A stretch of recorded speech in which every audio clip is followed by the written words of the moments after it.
Hey, Soul Stories fam. We're starting a new love journey. Tell us where you're watching from. Don't forget to subscribe and join our family. Now stay with us. The story begins. The afternoon fell over the city in a thin mist-like rain, just enough to slow everything down, soften the edges, as if the world had collectively decided not to rush anyone anymore. The cafe on the corner turned on its warm yellow lights earlier than usual, their glow reflecting off fogged-up windows, bouncing off slick streets, and the strangers hurrying past one another's lives.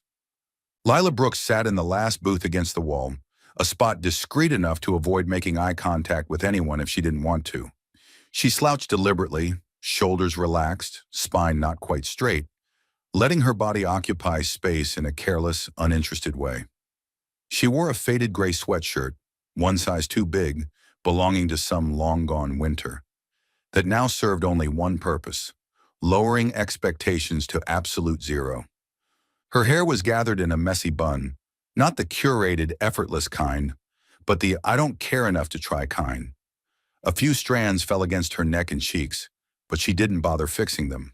Her face was bare, no lipstick, no foundation, nothing to hide the exhaustion etched into her features after a full day of teaching. Her jeans were old, frayed at the hem, and right at the knee was a tiny blue ink stain, the aftermath of a chaotic art period with 25 8-year-olds and an exploding ballpoint pen. Lila stared down at the cup of coffee in front of her. Steam rose thin and ghost-like before dissolving into the air. She took a sip, let the pleasant bitterness settle on her tongue, then exhaled softly. Perfect. She had planned this afternoon meticulously, even standing in front of the mirror for a few minutes to ensure she didn't accidentally look cute in any capacity. 3.5 years after her engagement had collapsed, leaving her bank account empty, a debt she still hadn't finished paying, and her trust shattered.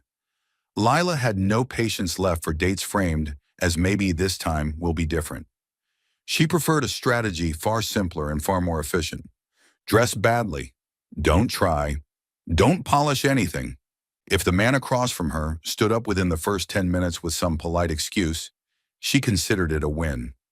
Less time wasted, less hope wasted, less going home wondering how she did everything right and still ended up wrong.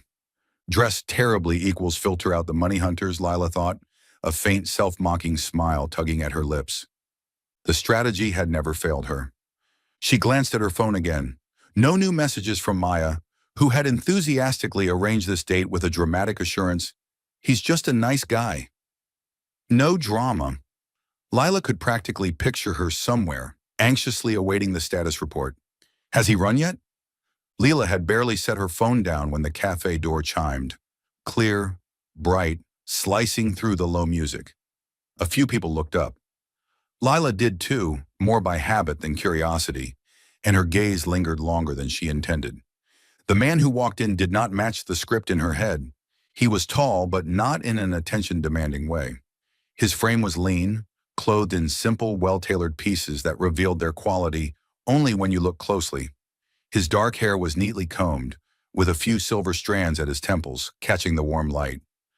Not aging him, but giving him an air of steadiness, of experience.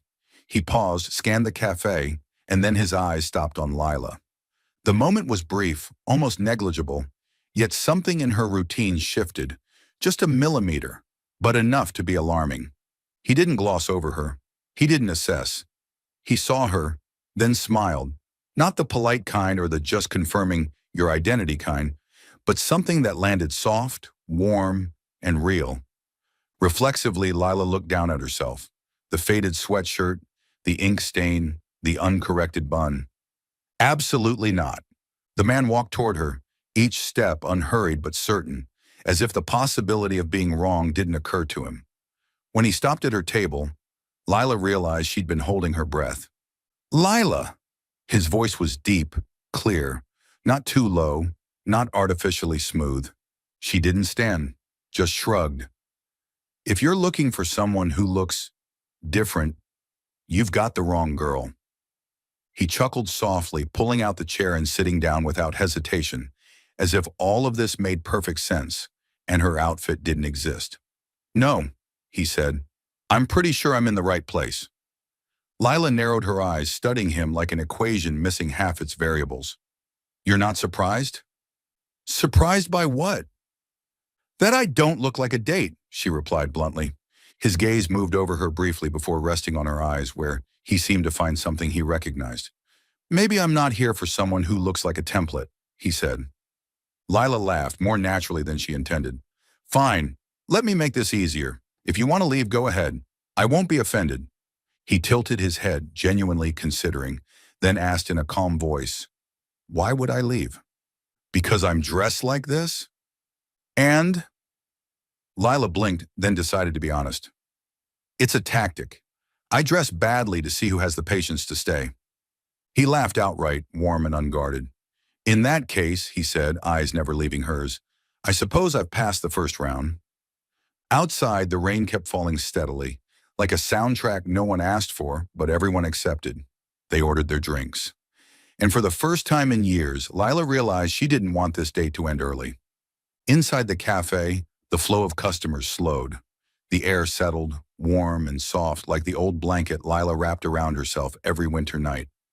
The scent of freshly brewed coffee, the hint of cinnamon from the pastry tray near the counter, the quiet clink of a spoon against a cup. All of it blended into a backdrop just gentle enough for the two people sitting across from each other to forget that an entire world was still moving outside. So, Lila cleared her throat, her fingers turning the handle of her cup. I've told you about my dating defense strategy. It doesn't sound very smart. On the contrary, Ethan said, leaning back slightly in his chair, I appreciate people who are upfront from the start. Saves time. Like a business contract? Lila narrowed her eyes and he smiled. Hopefully, more pleasant than a business contract. That depends, she replied, one corner of her mouth lifting.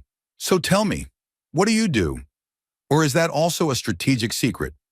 Not a secret, he said, then paused briefly, as if choosing his words. I work in corporate consulting, restructuring, optimization, things that sound very dry. Definitely sounds dry, Lila nodded sympathetically. But the money probably isn't. He laughed. I see you're very practical. I teach basic math to 8-year-olds. Practicality is part of the job. Ethan paused.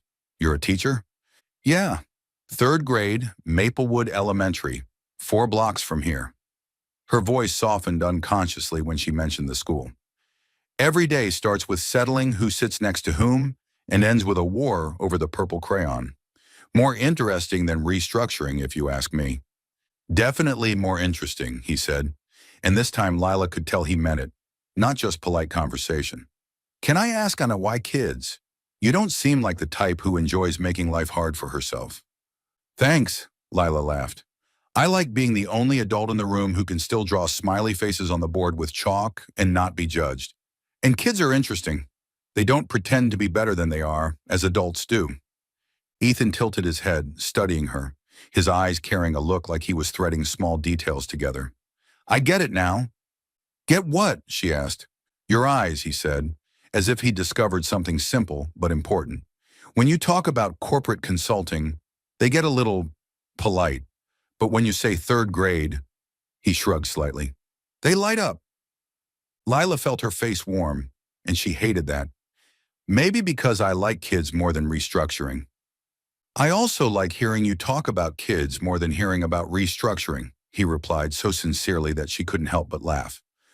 So what did Maya tell you about me? She asked a little cautiously. That you're stubborn, of modest height, have a difficult cat, and prefer true crime podcasts to inspirational ones. He raised an eyebrow. I prepared myself. She said I'm short? Lila stared. I'll deal with her later. She said petite, Ethan corrected. I translated that as small but dangerous. That made Lila laugh out loud, the sound echoing through the quiet space enough that she quickly covered her mouth, as if she'd broken some unspoken rule.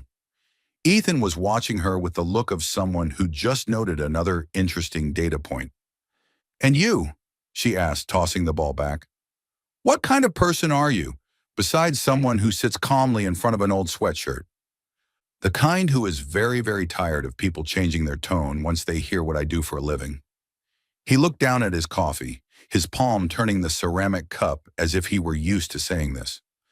I've had dates where the moment I say consulting, asset management, their voice immediately gets softer, their smile jumps up 2 levels. Maybe they genuinely like asset management, Lila said, pretending to be serious. If they asked me about bonds or stocks, I'd buy that, he replied, the corner of his mouth lifting. But they only ask about cars, yachts, and vacation homes. No one asks whether I actually enjoy my job. Lila rested her elbow on the table, her chin on the back of her hand, looking at him a little longer. So, do you enjoy it? The question seemed to catch him off guard. Ethan was silent for a few seconds, as if checking inward, rather than pulling out a ready-made answer. Some days, he said slowly, I like solving problems. I like seeing a system run smoothly, but some days I wish things were as simple as a third-grade math problem you can fix with a red pen. You'd be disappointed, Lila shook her head. 8-year-olds can turn a simple addition problem into an emotional disaster in 30 seconds. Who's wrong? Who's right? Who sits next to whom? Who touched whose eraser? More drama than reality TV. Spoken like someone experienced, Ethan observed. I deserve a medal, she replied, making him laugh again. After a moment, he leaned back, his gaze still fixed on her. I should confess something if you don't mind. As long as you're not confessing you're a wanted criminal, Lila said. I'm having a pretty decent afternoon. Don't worry, he replied. I'm not that interesting. He paused, then continued. When I walked in, I thought, if this date turns out like the others, I'll find an excuse to leave early. I'm a little tired of the pretend interest, then voice change because of my job routine. And yet you're still here, Lila said. Maybe my bad dressing strategy worked in reverse. Exactly, Ethan said, and this time his smile held a warmer note, like fresh heat rising in the air. I saw a woman sitting here in an old sweatshirt, hair pulled up like she'd been fighting a pillow, no armor on, and I thought, at least this person isn't trying to sell me an edited version of herself. Lila went quiet for a beat, then exhaled, feeling something loosen in her chest. You know what's funny? Half the reason I dress like this is to make people leave quickly. The other half is that I'm just too tired to try. Then, Ethan said softly, it seems I got lucky today. The barista turned on the coffee grinder, a brief burst of noise before it faded again. A group of students left the cafe, their laughter carried in a light breeze that made the small sign on the door tremble. Time stretched and shrank inside that warm little box until Lila glanced up at the wall clock behind the counter and blinked in surprise. Don't tell me the clock's broken, she said, or that we've stepped into some kind of secret time zone. Ethan turned to follow her gaze. Has it really been over 2 hours? Yeah, she laughed, shaking her head slightly. I planned to sit for exactly half an hour, go home, eat instant noodles, and listen to a true crime podcast. My plan has clearly been ruined. If you need, I can apologize on my own behalf, he said, still half joking. But I don't regret it. Lila looked at him, and in that moment, she realized she didn't regret letting her carefully planned failed date fail either. She didn't feel evaluated, didn't feel like she was in an interview, didn't need to think of the right answer. Just two people, coffee, rain, and the feeling that life had grown lighter for a few hours. He set his cup down, fingers tapping lightly against the rim, as if gathering courage for his next words. Lila? Yeah? I don't want this to be just a memorable date and then nothing, Ethan said plainly, without detours. I want to see you again, not in a we'll see way, but because I genuinely want to continue this conversation. Her heart gave a small jolt, but her voice stayed calm. You know that according to my strategy rules, you've officially passed the sweatshirt round, right? I'll frame the certificate if you print it for me, he replied. She looked away for a second, out through the rain-blurred window, then back at him. Okay, but next time I choose the place, somewhere I feel comfortable, not somewhere that makes me worry whether I dress correctly. Completely reasonable, he said without hesitation. Anywhere you like. A restaurant, a park, a bookstore, a zoo, an empty classroom, as long as you're comfortable. Are you trying to get yourself killed? Lila laughed. I might choose somewhere very weird. I can handle it, Ethan said, his eyes steady on her face. As long as you're there. The words landed between them, light but clear. Lila didn't answer right away. She only felt something simple. This man, at least in this rain-softened moment by the window, wasn't seeing the sweatshirt, wasn't seeing the ink stains, wasn't seeing the defenses she'd built.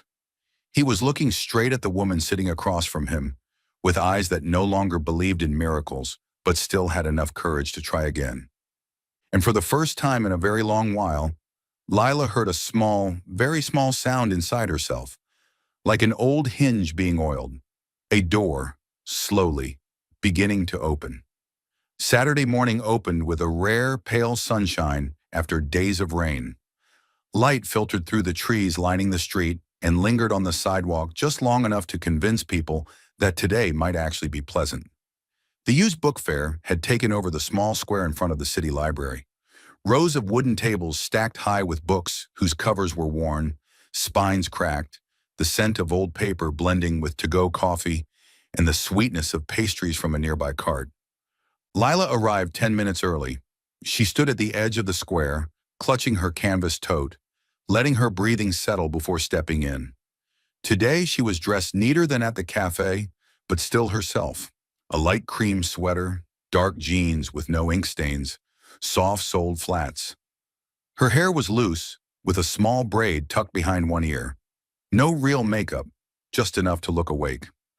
When her reflection glanced back at her from the library's glass door, she saw a familiar version of herself, not hiding, not trying to impress.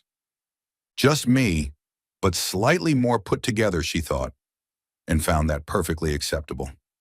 Ethan appeared from the parking lot, easy to spot even among the crowd. He wore blue jeans and a forest green Henley, the sleeves pushed up, revealing strong wrists. No jacket, no flashy watch, no signs of someone seeking attention.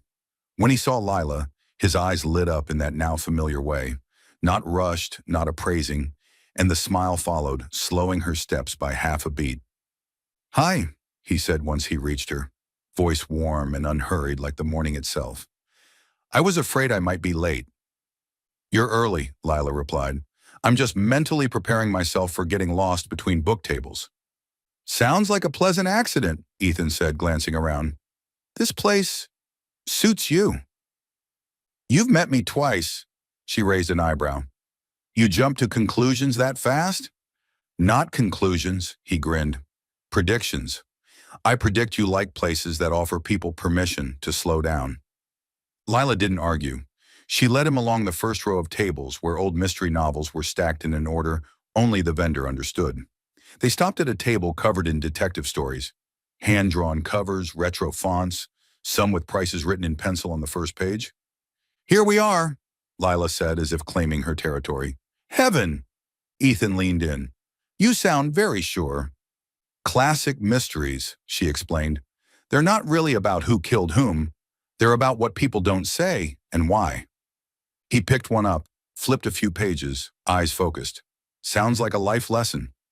"Exactly," Lila nodded. "I think that's why I like them.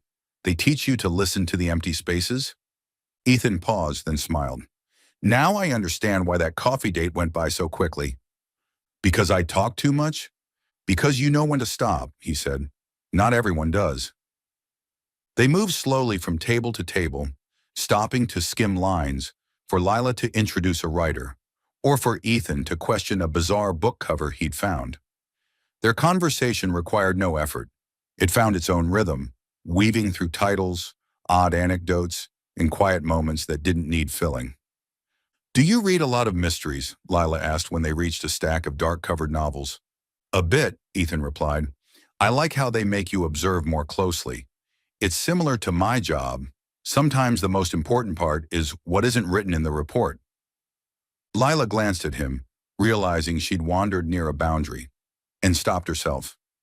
"Your work," she repeated lightly, "sounds like it takes up a lot of your time." "Enough to make me appreciate mornings like this," he said. His voice wasn't evasive, but it didn't invite further questions either. A neat, polite boundary, one Lila respected. "Fair," she said. "I'm not about to give you a full rundown of my classroom on the second meeting either." He smiled as if he appreciated the unspoken agreement. They continued until they reached a crate set low on the ground. Lila bent down just as Ethan did, their shoulders brushing. They both paused, then laughed, small, but enough to make Lila's heartbeat jump. Sorry, Ethan said at the same time she did. We need some kind of traffic rule, Lila joked. Should I defer to you? He offered. Or we just bend at the same time, she countered, and they laughed again. When Lila picked up a familiar book, Ethan offered a hand at precisely the same moment, their fingertips grazing. It was barely a touch, the kind that should have been forgettable. But warmth flared anyway, sharp and immediate, settling somewhere beneath her ribs. Ethan felt it too. He pulled his hand back first, not abruptly, not awkwardly, then looked at her a second longer than necessary. Neither spoke. The silence wasn't heavy.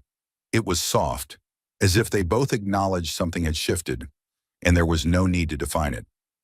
What did you find? He asked, breaking the quiet. A book I read in college, Lila said, holding it up. I thought I'd forgotten it. Old books are good at reminding people of who they used to be, Ethan said. Yeah, she nodded, then smiled. But not in a regrettable way. They stood side by side, each holding a few books, sunlight slipping across their shoulders and hands. Lila realized she wasn't thinking about what to say next or how far she should stand.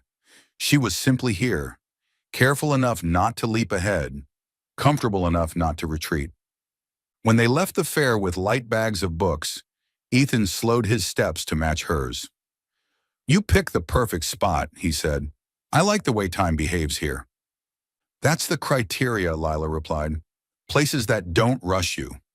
He nodded as if committing it to memory. They stopped at the edge of the square where the road split in two directions. Neither rushed to say goodbye. It was a brief, gentle pause, like both were deciding how to stretch this just a bit longer. Thank you for the morning, Ethan said finally, and for choosing old books for someone who doesn't read enough mysteries. Lila smiled. You're a quick study. Maybe the teacher's good, he answered. She laughed, feeling strangely lighter. When they parted ways, Lila walked off with a clear realization. Caution doesn't kill sweetness. It just makes it real, slower, and something worth waiting for. There was one thing neither Lila nor Ethan ever said out loud in the days following the used book fair. They had begun deliberately making room for each other in their schedules. Not in any dramatic way, just small spaces kept unconsciously intact. An evening left unplanned, a weekend morning with no rush, a brief text sent with simple words, "Are you free at 6? Or do you want to take a walk?" They met a few more times, each one in an entirely ordinary way. A small diner that served hot soup and crusty bread, where Lila talked about her workday, and Ethan listened as if she were describing something genuinely worth considering. An afternoon walk around the lake, where they moved so slowly that joggers passed them, Ethan joking that this might be the only pace that truly suited him. There was even one evening spent sitting on a wooden bench outside an ice cream shop, sharing a vanilla cone that melted faster than expected, laughing at how clearly they both remembered the other's smallest details. A throwaway line, a fleeting expression. Comfort arrived quietly, not hurried, not needing to be sealed with early promises. So when Ethan suggested dinner at a small restaurant on the north side of the city, not fancy but calm, Lila nodded without much thought. She chose a simple dress that fell past her knees and wore her familiar flats. When Ethan arrived, he was in a light blue shirt with the sleeves neatly rolled up, tidy as always. Nothing suggested the evening would be any different from the ones before, until the server addressed him as Mr. Cole with excessive care. Lila didn't notice it at first. Just a small detail, passing through the middle of an unfinished conversation. But then the way the manager came over to check on them, the way the staff withdrew just enough not to intrude, the discreet glances, all of it arranged itself, like quiet puzzle pieces beginning to fit together. Ethan noticed it too. He let out a soft breath, as if he had known this moment would come sooner or later. Lila, he said once they had ordered, his tone still calm but carrying something carefully set down. There's something I need to tell you. Her heart slowed by a beat, not from fear but from instinct telling her this wasn't a small thing. That sounds serious. It's not serious, he smiled, his eyes steady. It's just true. She waited. I run the consulting company I mentioned, Ethan said. Not a small office, a corporation, and he paused at exactly the right moment. I'm the CEO. Lila blinked. Oh, a short silence, then a longer one. And because of that, he continued, his voice a little lower, I have more money than most people. Lila tilted her head. How much more? Ethan looked at her, clearly deciding to be honest rather than evasive. Enough for the press to call me a billionaire. She sat still. 1 second. 2. 3. Then Lila laughed. Quick, unfiltered laughter that escaped before she could stop it, drawing glances from nearby tables. Wait, so you're telling me I've been dating a billionaire? He nodded, not laughing, watching her carefully. Lila lifted a hand to her forehead and leaned back slightly. So my sweatshirt... She stopped, then looked at him, half serious, half helpless. Who exactly did it, fool? Ethan laughed, relieved, as if he had just crossed a difficult threshold. Quite a few people, probably. That's not fair, she shook her head. I thought my strategy was foolproof. You weren't wrong, he said. You just happened to meet someone who wasn't distracted. Lila stayed quiet for a while longer, this time letting her feelings catch up. Billionaire. CEO. The words hovered between them, heavier than ink on paper, heavier even than the warm air in the restaurant. She thought about her classroom, her simple dinners, the way she counted small expenses each morning, and then about the man sitting across from her who listened to those things as if they were the only real world that existed. Why tell me now, she asked. Because I didn't want you to find out some other way, Ethan replied, and because it felt like the right time. She nodded slowly as though rearranging drawers in her mind. Okay, then we need to be clear about a few things. He leaned forward slightly. I'm listening. First, Lila said, calmer than she expected to be, I pay my share. Not because you can't, but because I need to feel like I'm standing on my own 2 feet. Agreed, Ethan said immediately without hesitation. Second, she continued, I move slowly, very slowly. I'm not good with things that are too big, too fast. He looked at her, his expression softening with something like respect. I don't like running either, he said. Slow sounds good to me. And third, Lila took a deep breath, your money does not get to decide who I am or how I live. It doesn't have that right, Ethan replied firmly. I liked who you are before this truth came out. Nothing changes that. She studied him for a long moment, searching for even a trace of reluctant compromise, and found none. Only patience and a hint of relief.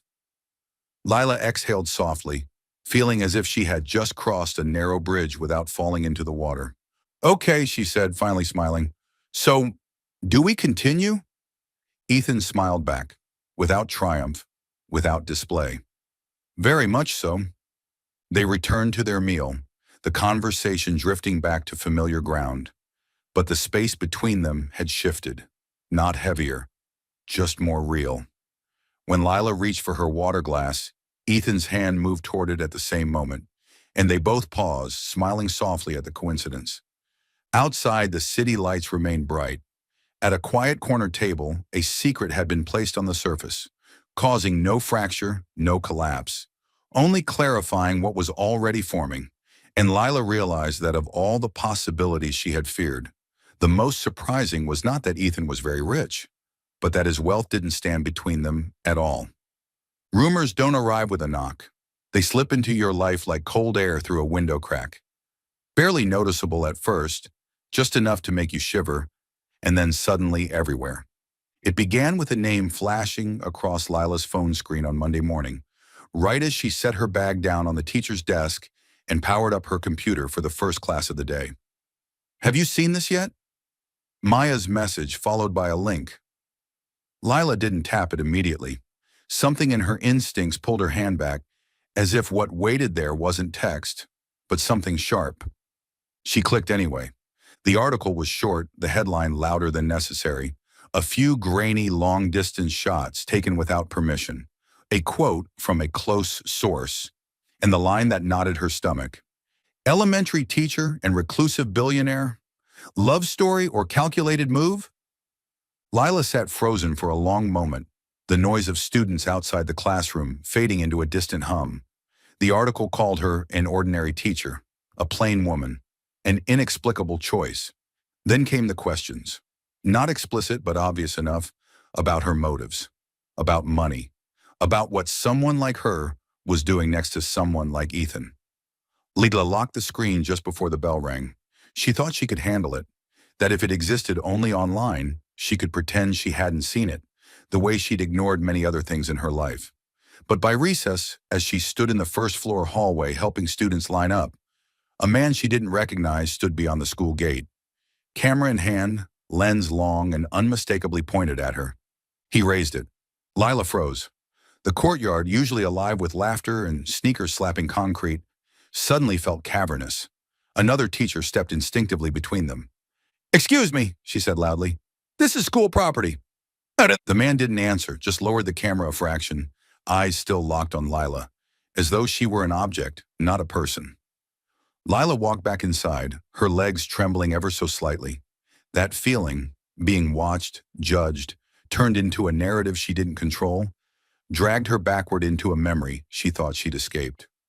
She locked her classroom door, sat at her desk, fingers interlaced so tightly her palms dampened with sweat.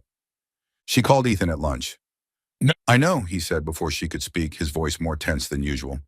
"I'm sorry, Lila. I should have seen this coming." "There's someone outside the school," she said quietly. "They don't care that there are children here." A heavy silence. "I'll take care of it. I have a PR team." "No," Lila interrupted. So quickly she startled herself.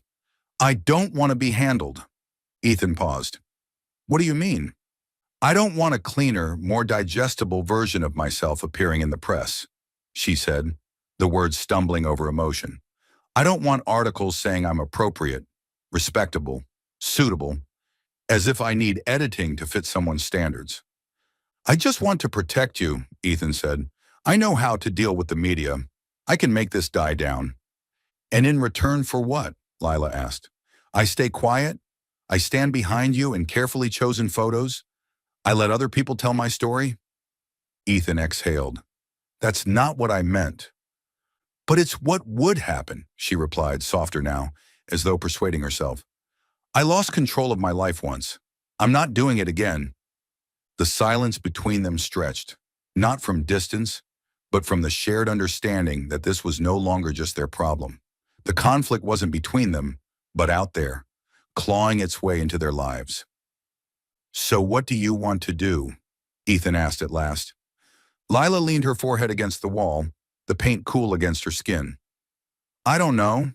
I just know I can't keep going like this. I don't want to come to work feeling hunted." "There is one way," Ethan said slowly, choosing each word like he was stepping onto thin ice. "But I won't suggest it if you're not ready." "What way?" "Meet my family," he said. "Go public in a real way. Not a press event, not a statement. Just letting the people who matter to me know who you are, so the rumors don't have room to grow." Lila closed her eyes. His family, a world larger and sharper, bound by rules she hadn't written. She thought of the restaurant manager's gaze, of the word billionaire still foreign in her mouth. Then she saw herself that morning, inside her classroom, where everything once felt safe and defined. "What if they see me the way the press does?" she whispered. "Then I'll stand with you," Ethan said without hesitation. "Not because of PR, because I believe you." Lila opened her eyes. She stared at her faint reflection in the classroom window, a tired woman, afraid, but unwilling to run.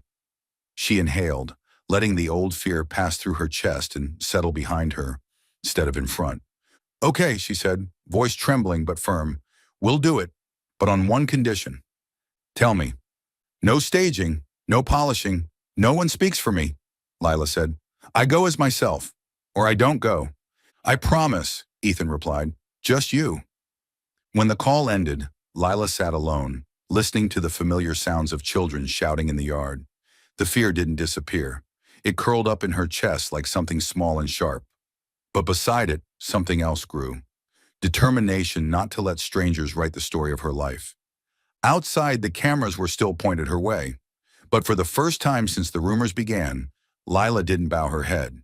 She stood tall, locked the classroom door, and prepared to step into another world. Not to be accepted, but to prove she didn't need to be edited to be worthy. The wrought iron gates closed behind the car with a low, precise sound, like a full stop at the end of the public road behind them. Beyond that lay the entrance to the Cole estate, a curved drive winding through perfectly trimmed lawns. Ancient trees standing motionless like gatekeepers who knew exactly what they were guarding. Ground lights washed up the tree trunks and the pale stone facade of the mansion, making everything look dignified and excessive. Lila swallowed. "Are you sure?" she asked, her hand unconsciously tightening on her purse strap. "We still have time to turn around and go back to that Italian place. I swear the pasta there is very reliable." Ethan smiled faintly, but not in a joking way. "I'm sure, but if you really want to turn the car around..." She stared straight ahead. The wide steps, the tall front door, everything seemed designed to make anyone entering acutely aware of their place. "No," Lila said, taking a deep breath. "I'm just reminding myself to breathe." He parked and turned toward her. "You're here because of me," Ethan said gently but firmly. "Not because of this house. If at any point you want to leave, we leave. No explanations." She nodded, her heartbeat slowing slightly. "Because of him," she repeated, clinging to the thought like a lifeline. Inside, the space opened wide and quiet, their footsteps echoing softly on the stone floor. A butler led them to the dining room with flawless courtesy. The room was long, the ceiling high, the table large enough for 10, but only 4 places had been set. The light was warmer than Lila expected, though not enough to erase the feeling of being watched. Eleanor Cole stood as they entered. Ethan's mother, silver hair neatly styled, posture straight, eyes sharp and composed, as if everything in the room had been weighed in advance. She shook Lila's hand, brief and proper. "Lila Brooks," she said, "at last." "Mrs. Cole," Lila replied evenly. "It's a pleasure." Daniel Cole appeared right after, Ethan's younger brother, younger and sharper in a distinctly less friendly way. His gaze swept over Lila from head to toe, lingered on her simple dress and flat shoes, then curved into a smile. "Interesting," Daniel said openly. "My brother does know how to surprise." "Daniel," Ethan said, warning in his tone. "I'm just stating a fact," Daniel shrugged. "The press would find it interesting, too." The dinner began with a politeness so stiff it felt suffocating. Eleanor asked Lila about her school, the curriculum, her family, questions that sounded thoughtful but were delivered with the precision of an interview. Daniel interjected with remarks that seemed harmless on the surface, about a modest pace of life, about different worlds, about adaptation. Lila answered, briefly, honestly. She didn't dodge anything, but she didn't try to prove herself either. She ate slowly, placed her cutlery carefully, acutely aware of the tension in every breath. Then Daniel leaned forward, lowering his voice just enough. "I'm curious," he said. "What is it about my brother that makes him worth stepping into this world?" The air froze. Lila set her knife down before answering. She looked directly at Daniel, then at Eleanor, and finally at Ethan, who sat very still, hands on the table, eyes never leaving her. "I'm here," Lila said evenly, neither raised nor subdued. "Not because of this world. I'm here because of Ethan." Daniel lifted an eyebrow. "Ah, because of his kindness," she continued, unhurried. "Because of the way he listens when I talk about small things and doesn't treat them as small. Because he doesn't look at what I wear or the balance of my bank account to decide who I am." Eleanor tilted her head slightly, her gaze shifting almost imperceptibly. "I'm not here to ask for permission," Lila went on, "and not to prove that I deserve anything. I'm here because he stood by me when the outside world wasn't kind, and tonight I came to do the same." Daniel gave a mocking laugh. "That sounds very nice." "No," Lila replied calmly. "It's just true." Ethan stood up. The chair scraping back rang clearly in the silent room. "Enough," he said, his voice low but unyielding. "If this dinner is meant to test her, then this dinner ends here." "Ethan," Eleanor began. "I love you, Mom," he said, turning to her, his voice softer but his resolve intact. But Lila is the person I chose. If she isn't respected, I'm not staying. He turned to Lila and held out his hand. We're leaving. She stood, her heart pounding but her back straight. When her hand slipped into his, Lila felt the steadiness there. Not overpowering protection, but someone standing beside her. They walked out of the dining room, down the long hallway, and into the cool night air. No one spoke until the iron gates closed behind them again, separating the brightly lit mansion from the dark road beyond. Lila let out a breath and leaned back against the seat. I thought I was going to faint. Ethan laughed, for the first time that night. You did really well. I was shaking, she admitted. I know, he said, and I'm proud of you. The car pulled away. The coal estate receded behind them, still grand, still unmoving. But in the small space of the car, Lila felt one thing with absolute clarity. She hadn't lowered her head, and for the first time, a dinner not meant for the faint-hearted had ended in a way she could live with, without betraying herself. The silence after dinner at the coal estate was nothing like the peace Lila had hoped for. It followed them home, settled into the car seats, slipped into every gap between their usual exchanges. Ethan hadn't changed. He still texted to ask if she got home safely, still remembered the exact brand of low-fat milk she liked, still listened, but Lila felt an invisible thread stretched tight, and she didn't know which end would snap first. The message arrived on a weeknight while she was grading papers in her small apartment. Not from the press, not from Maya, from Ethan. We need to talk.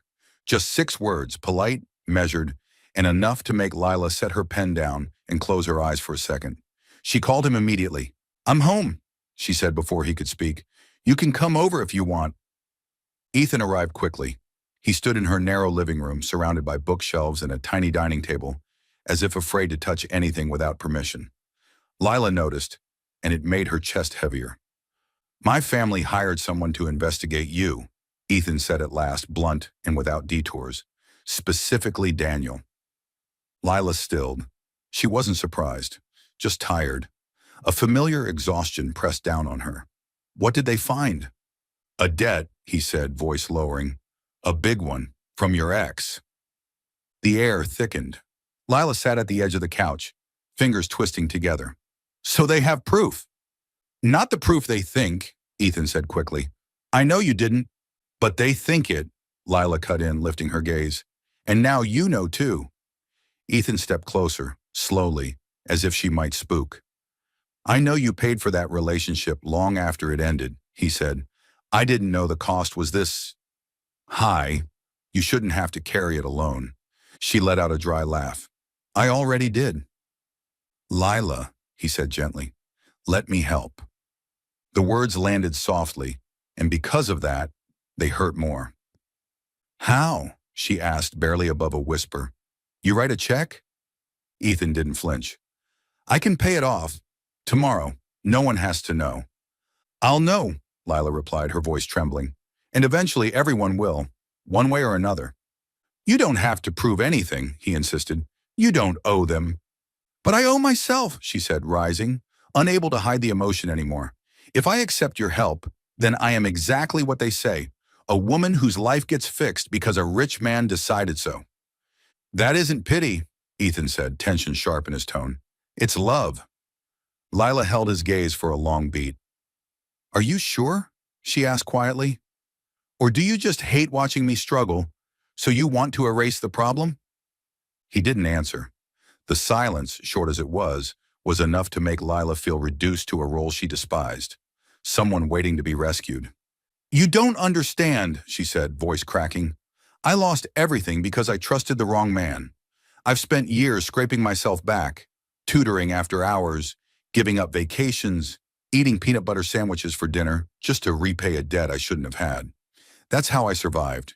If you take that struggle from me— I don't want to take anything, Ethan interrupted. I just want you to hurt less. But that pain is mine, Lila said. It isn't pretty, it isn't poetic, but it's the reason I can stand on my own. The small apartment suddenly felt too tight. Lila walked to the window. Outside, the city lights glowed, indifferent to the implosion happening here. I need time, she said, not turning around. Not to run, just to make sure that if I stay, I don't lose myself. How long? Ethan asked, voice rough. She shook her head. I don't know. But if you love me, don't turn that love into a rescue mission. Silence stretched between them. Then slowly, I hear you, Ethan said. He didn't try to hold her, didn't argue. He nodded once, walked to the door, paused like he had something else to say, then left without saying it. When the door closed, Lila slid down the wall, her back pressed against it. The tears came quietly, not because he was wealthy, not because of the debt, but because she had finally understood something terrifying. The greatest fear in love isn't abandonment. It's being loved in a way that makes you smaller. And she wasn't ready to let that happen. Lila wasn't saying she didn't believe in Ethan's love. She just didn't yet know how to exist in this relationship without disappearing. A week passed in a way neither of them wanted, yet both accepted in silence, as if it were the necessary price to avoid hurting anything further. For Ethan, time collapsed into a series of work blocks. The office lights stayed on late. Meetings ran back to back without gaps. Charts, numbers, decisions, everything he had always controlled so well, now became a refuge. When his mind stayed busy enough to leave no room for emotion, the pain eased slightly. At least that was the idea. Yet every time his phone vibrated with a new email, his hands still stalled for half a second, an instinct he couldn't unlearn. Lila's messages never came, and he didn't send the lines he typed and deleted over and over until they became more familiar than any report on his desk. I'm here if you need me.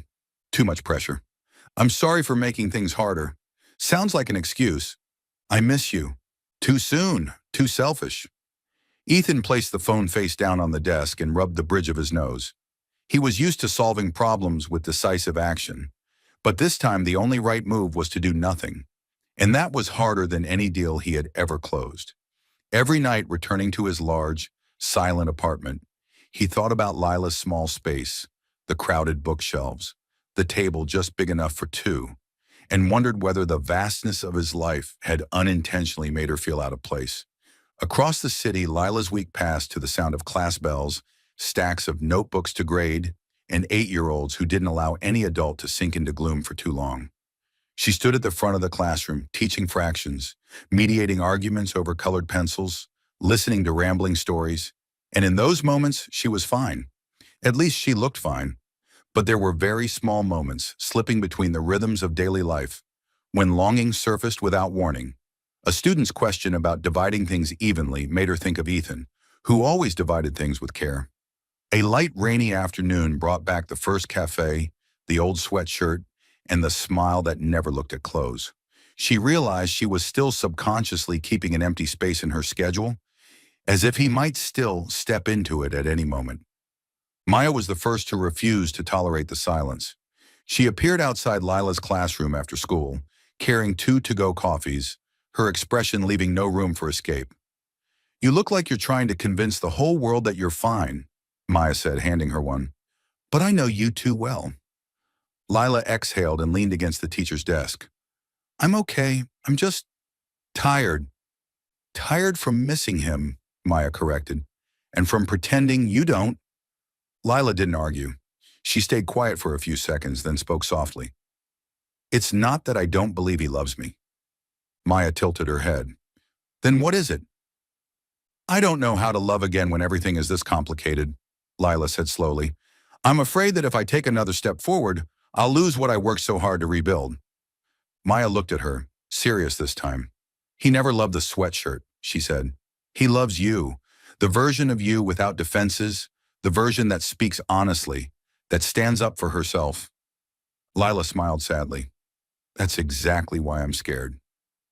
Scared of what? Scared that I'm not strong enough to both keep myself and be with him, Lila said. You know how my last relationship messed me up around money, being used, being hurt? I need to know that if we choose each other, it's 2 people standing side by side, not one rescuing and one being rescued. Maya rested a hand on her shoulder. Then that's exactly what you should tell him. Don't hide inside silence. Night fell. Lila returned to her small apartment, ate a simple dinner, turned on her familiar podcast, but couldn't focus. She picked up her phone and stared at the blank screen, her fingers hovering over the keyboard. Somewhere else, almost at the same time, Ethan was holding his phone too, and both of them paused at the same beat, as if waiting for the other to breathe first. The week without each other passed, but it wasn't empty. It was filled with unspoken thoughts, questions not yet dared, and a truth growing clearer by the day. Missing someone doesn't make you weaker. It only forces you to be more honest with yourself. And somewhere beneath that silence, which felt so deceptively safe, both of them were moving closer to the same decision, not to run away, but to turn back, this time with steadier feet. Night had sunk deep by the time Lila stood outside Ethan's apartment door, fingers clutching the strap of her bag without remembering when she'd picked it up. She hadn't changed clothes, hadn't put on makeup, just threw a thin hoodie over her usual sleepwear, hair tied up haphazardly with a rubber band, stray strands falling over her forehead as if protesting her decision to leave the house at this hour. She knew she didn't look like someone arriving to say something important, and that was exactly why she came. The door opened after a brief hesitation. Ethan stood there in an old t-shirt and sweatpants, looking as though he too had been dragged out of some heavy train of thought. When he saw Lila, he froze, his expression shifting from surprise to something softer, warmer almost instantly. "You," he began. "I'm sorry," Lila blurted out before fear could wedge itself into her throat. "I didn't call because if I had, I probably wouldn't have come." Ethan stepped aside without a single question. "Come in," he said quietly. No interrogation, no resistance. His apartment was quiet, bathed in soft lighting, the faint smell of old coffee lingering in the air. It was larger than hers, but at this moment, it didn't swallow her whole. Lila stood in the living room, hands clasped, breath still uneven. "I know you respected the silence," she said, eyes tracing the grain of the wooden floor. "And I know that wasn't easy for you." "I respected you," Ethan replied. "A little different." She lifted her gaze, meeting his eyes for the first time since stepping inside. "I'm afraid," Lila said, the raw honesty in her voice surprising even herself. "Not because of the money or your family, but because I've lost too much to become who I am now.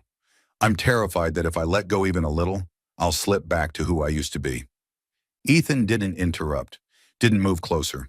He simply listened, anchored but not imposing. "But in that silence," she continued, voice trembling just slightly, "I realized something even scarier." She inhaled. "I'm more afraid of losing you." His eyes flickered, the words landing somewhere honest and unguarded. Lila stepped forward, only half a pace, shrinking the space between them without erasing it. "I don't need to be saved," she said. "I need someone to walk with me. And I was terrified that if I said that out loud, you'd think I was pushing you away." "I would never think that," Ethan answered immediately. Then he paused, choosing his words with the care of someone who finally understands what the moment requires. "I want to walk beside you, Lila, not ahead of you, not dragging you behind, just next to you." Lila let out a shaky laugh, tears spilling before she could stop them. "I know. I just needed to hear it said like that." Ethan moved then, not quickly, not dramatically. He stepped close enough that his warmth reached her, but not so close she felt cornered. Then he opened his arms without touching her, until Lila closed the distance herself. She stepped into him without hesitation. His arms wrapped around her, solid, steady, not restrictive, like a promise carried in muscle rather than words. Lila rested her forehead against his chest, her breathing syncing with the quiet, dependable beat of his heart, slow, sure, unhurried. They stayed like that for a long time. No repeated apologies, no grand promises, just two people choosing to return, wiser, steadier. Finally, Ethan whispered, voice low against her ear, "Thank you for coming." Lila nodded, not needing to look up. "Thank you for waiting." Outside, the city kept moving at its reckless pace, but inside this still apartment, something essential had been set right. Not with wealth, not with power, but with the choice to stand beside each other, once both were strong enough not to need anyone leading the way. There were evenings that didn't begin with a plan, only with a quiet question. "Do you want to say more?" Lila sat on the rug in Ethan's living room, her back against the sofa, both hands wrapped around a cup of tea that had already cooled. She took a deep breath, then began to speak. This time the story didn't stumble or dodge. She talked about the debt the way one talks about a long winter. Numbers, signatures taken advantage of, months of tutoring on the side, nights of rushed meals, telling herself that everything would be all right if she endured long enough. Ethan didn't interrupt. He sat across from her, as still as an apprentice, taking in every detail, not to argue but to understand. When Lila finished, the room fell quiet for a moment, not a heavy silence, but the kind that honors what has just been offered. "It can be fixed," Ethan said at last, without raising his voice. "Not with money, by putting things back where they belong." She looked at him, waiting. "Those debts," he continued, "show signs of fraud. I have a friend who's a lawyer. Very good, very discreet. If you're willing, just for a consultation, to see whether there's a legal path forward." Lila considered it. She was used to carrying things on her own, but walking alongside someone meant allowing them to hold the lamp, not carry her across the river. "A consultation," she nodded. "Nothing more." The meeting was simple, in a small office overlooking the river. The lawyer, salt and pepper hair, an unhurried voice, listened, then asked the right questions. He pointed out concealed evidence, documents that could be traced, and expenses the law did not require Lila to bear. Ethan stayed quiet, stepping back completely. This was her part. The weeks that followed passed in short emails, a few document signings, and patient waiting. Then one afternoon, as Lila was grading papers, her phone vibrated. A message from the lawyer. "The debt has been reassigned to the responsible party. The amount you paid will be refunded." She read it twice, then pressed a hand to her chest, feeling her heartbeat settle back into place. Ethan didn't hug her right away. He smiled first, the smile of a witness, not a benefactor. "You did this," he said. She smiled, her eyes burning. "Not alone. Two people standing side by side," he corrected. From then on, they lived slowly and quietly. No displays, no declarations. They dated like ordinary people. Dinner at familiar places, walks when the streets were empty, sitting together to rewatch an old movie no one remembered the name of. They split money naturally, the way they split everything else, sharing the details of their day, sharing silence when it was needed. Some nights meant takeout pizza, the box in the middle of the table, both reaching for the last slice and laughing like children because each had yielded too late. On other nights, Lila talked about her classroom. She told him about a boy who never raised his hand because he was afraid of being wrong, about a girl who once kept the whole class behind just to draw one more son. Ethan listened, leaning toward her, his gaze focused like someone learning something new. Not facts from a book, but how people grow when they're truly heard.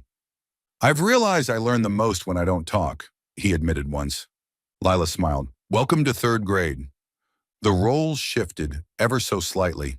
She no longer had to prove her strength. He didn't need to assert power. Each brought to their table what they did best. She brought patience, he brought consistency, and together they built a life that fit. The city outside remained loud. The media could still ask questions. But in the world they were building, through ordinary evenings, well-placed decisions, and quiet respect, everything grew simpler. No one walked ahead. No one lagged behind. Just two people moving in the same rhythm, slow enough to hear themselves living. A classroom after school has a very particular kind of quiet, as if the room itself has exhaled after a long day. The little chairs are neatly lined up, the chalkboard still dusted with a faint haze of chalk, and a few drawings lie abandoned on the back table. An oversized orange sun, a blue cat, a stick figure family holding hands.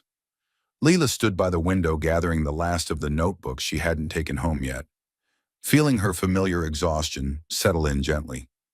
She heard the door open softly behind her.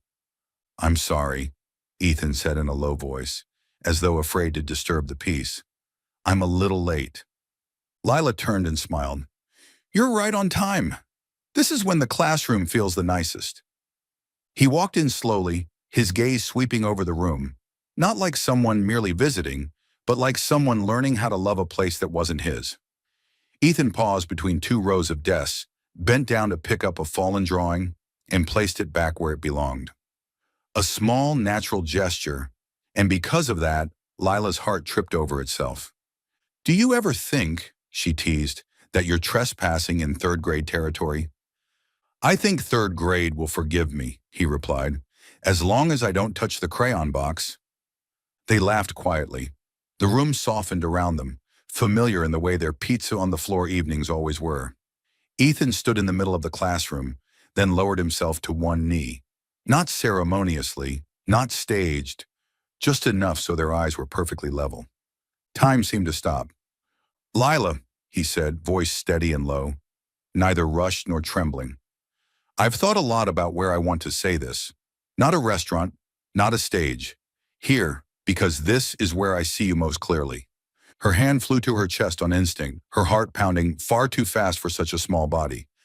"I don't want to promise something grand," Ethan continued, pulling out a simple ring, a small circle of warm metal that caught the fluorescent light without flaunting itself. "I just want to promise that I'll walk beside you, every day. Not leading, not pulling, just with you." The tears came quickly, unexpectedly. "You know," she whispered, voice shaking, "I don't need someone to change my life." "I know," Ethan nodded. "I just hope to be in it." Lila inhaled, offering the most Lila condition possible. "I want to keep my old apartment for a while." He smiled, the kind of smile that unlocked everything. "As long as you pick the pizza."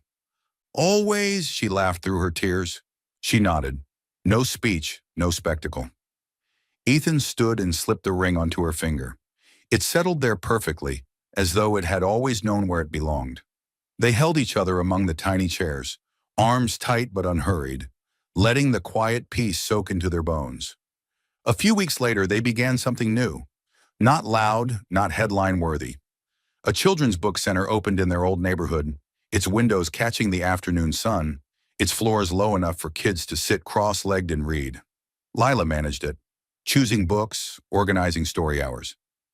Ethan stayed behind the scenes, building shelves, making sure things worked, and stopping there. Her name was on the door. So was her joy. Some evenings after closing the center, they would return to Lila's old apartment, pizza boxes on the table, laughter tangled with the smell of fresh pages. Ethan listened as she recounted children discovering their first favorite book. Lila listened as he learned how to say more by saying less.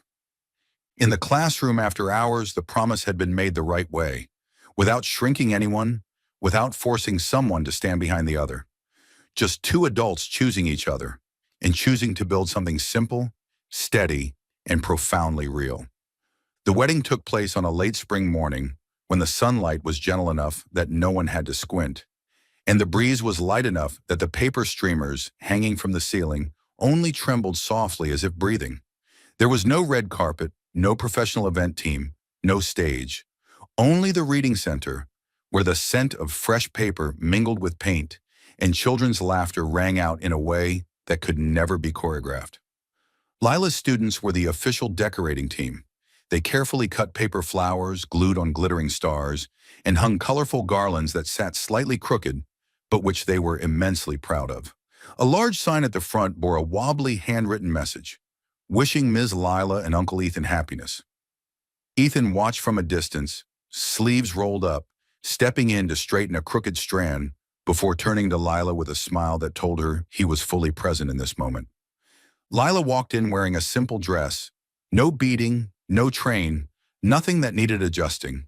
Her hair fell naturally, her face free of heavy makeup, just enough to look like a very beautiful morning of herself. Ethan waited for her at the end of the room, in a neat but unshowy suit, his gaze steady and warm, the same way he always looked at her. Their families sat intermingled, close enough to hear one another breathe. Eleanor Cole sat in the front row, her hands resting on her knees, her eyes no longer sharp as they had been the first time they met, replaced instead by a quiet acknowledgement. Daniel sat beside her, back straight, his expression far more serious than before. When his gaze met Lila's, he gave a small nod. No flourish, no ceremony, but enough to say that some lessons only come after one has stood in the wrong place. The vows were brief, no promises to change each other, no promises to carry anyone's burdens in their place, Just words suited to two adults. To walk together, to be honest with each other, and to never make the other feel smaller in any room.